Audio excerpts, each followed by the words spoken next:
Hello again. We're going to be continuing our exploration of the planets. And we're going to be talking a bit about Saturn as well as Jupiter. Let me just move this. This is cute though. He's so cute. Anyways, okay.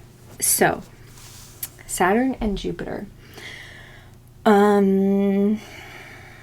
So Saturn and Jupiter kind of like go well together, and they're kind of like opposites, similar to how like the sun and the moon are opposites. If you watched the last video, I'll link it down in the description.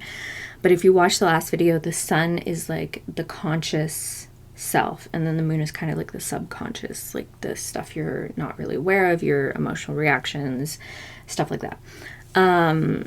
So similarly, Saturn and Jupiter are also kind of like that in a different way.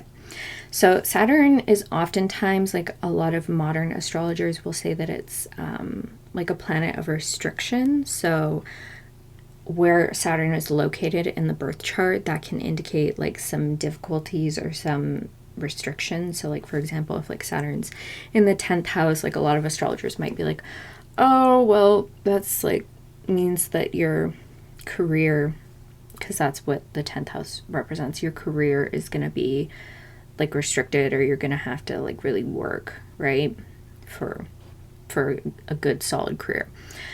But Saturn, in my view, is kind of just more about like our internal drive, like our own need to kind of see the fruits of our labor, if that makes sense.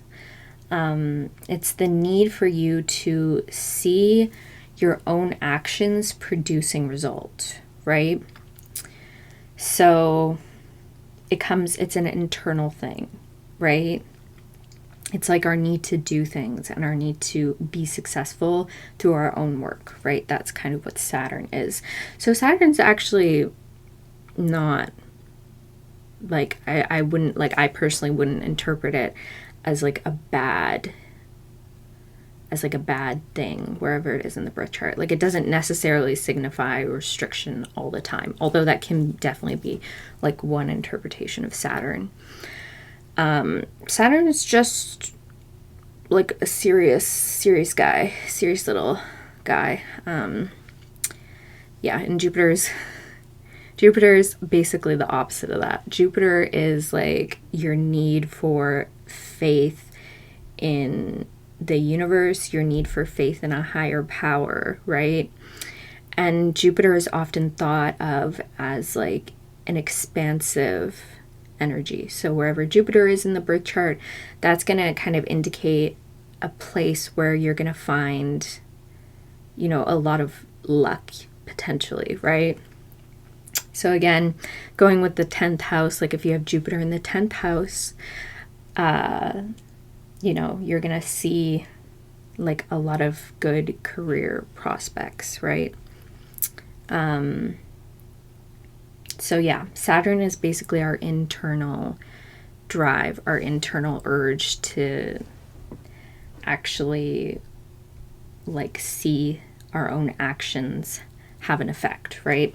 And then Jupiter is kind of like, you know, your need for, you know, growth, your need for expansion on an individual level, but it's also like your need for faith and your need for trust in, you know, the universe, right? The idea that like everything happens for a reason, everything is going to work out in the end. That is kind of the energy expressed by Jupiter. So yeah, so that's about it. I will be going over the remaining planets, the outer planets, in the next video, so stick around for that. Thank you so much for watching, and I will see you again very, very soon.